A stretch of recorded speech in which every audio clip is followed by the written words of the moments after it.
안녕하세요, 멋진 아재입니다.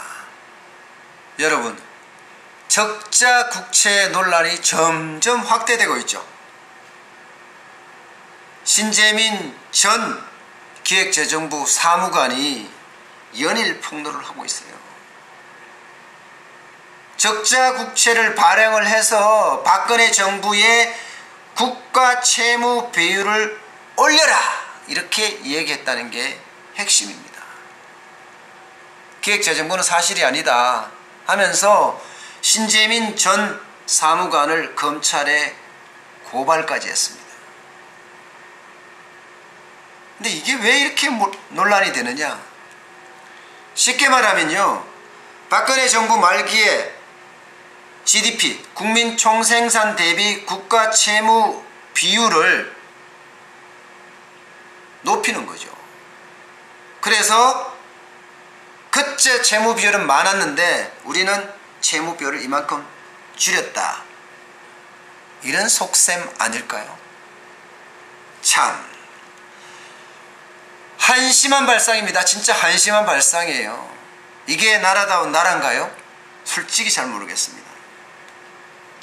당시 기재부 정책 결정 과정에 압력을 행사한 청와대 인사는요, 차영환 당시 청와대 경제수석이라고 합니다.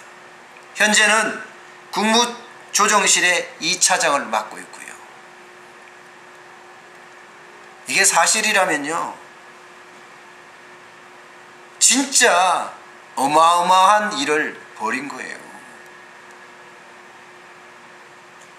국가, 나라의 곳간, 기획재정부가 정치적으로, 정무적으로 휘둘렸다는 거 아니에요. 곳간이 정치적으로 휘둘리면요, 언제 새 나가는지 모릅니다. 그러면 나라 재정 자체가 뻥뻥뻥 뚫릴 수밖에 없는 거예요. 나라 재정은 정확한 정책 하에, 그것도 잘 짜여진 정확한 정책 하에 써야 됩니다. 그래야만 그 정책의 효과를 훨씬 더 상승시킬 수 있고요. 그러면서 국가 운영이 더욱 원활해지는 겁니다. 그런데 이렇게 인위적으로, 그것도 정치적인 목적, 정부적인 판단으로 적자 국채를 발행하라 마라 했다는 것은요, 진짜 나라의 건강을 뒤흔드는 사건일지도 모릅니다. 신재민 전 사무관은 앞서서 담당 차관보하고 카카오톡 대화 내용도 공개를 했어요.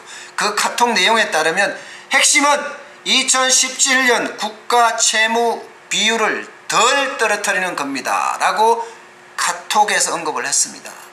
채무 비율을 높게 유지하라 하는 의도가 담겨 있는 거죠.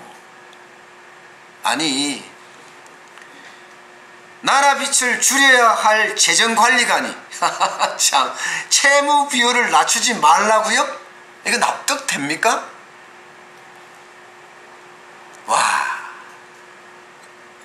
2017년에요 적자 국채 발행 한도가 28조 7천억 원이었어요. 이 중에서 10월 말까지 20조가 발행이 됐어요. 나머지 8조 7천억에 대해서 추가 발행할 것인지를 고심할 때 이런 사건이 터졌습니다. 그 순간입니다. 그 순간. 참 어이없는 일이죠. 앞에 20조는 또 뭘까요, 그러면? 앞에 20조는요. 분명한 것은요, 나라의 곳간을 두고 정치적으로, 정무적으로 판단했다는 사실이고요. 여기에 청와대 인사, 그것도 경제수석이 직접 개입을 해서 국장들, 과장들에게까지 전화를 돌렸다는 사실입니다. 이거요, 어물쩍 넘어가선 절대 안 됩니다. 일단 기획재정부 자체가 진실이 뭔지 정확하게 국민 앞에 소상히 알려야 됩니다. 또한 검찰도 이제 고발을 했으니까 진실 규명을 위해, 진상 규명을 위해서 아주 철저하게 수사를 해야 합니다. 나라의 국가는 이렇게 정치적이고 정무적으로 판단해서 비울 일이 아닙니다. 우리 같은 자영업자, 소상공인이, 그리고 영세 중소기업인이, 그리고 중견기업인이, 대기업인이, 이런 많은 국민들이 피땀 흘려서 낸 세금입니다.